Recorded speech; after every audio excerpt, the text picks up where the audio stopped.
During my debt-free journey, I wanted to make sure that I wasn't paying ridiculous amount of money for things that I felt like I didn't need. One of which is, car repairs.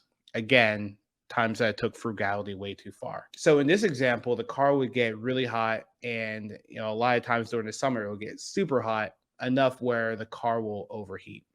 So I did what any millennial would do, and I went to YouTube and I was just reviewing YouTube videos, and they were telling me, hey, like there might be, an issue that might be, an engine issue, right? They always give you the worst possible issue up front. So I was like, okay, well, if it's the engine, then I'm just going to have to get a brand new car. And, I don't want to do that. Come on my debt free journey. I'm about to pay off my car.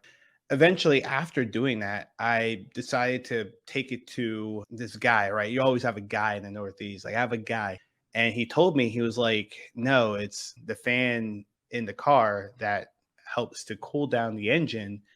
Why I think I took it too far is because anything could have happened. I could have been, stuck on the side of the road. The car could have, the engine could have blew up. It could have led to bigger issues down the road because I was being incredibly too frugal.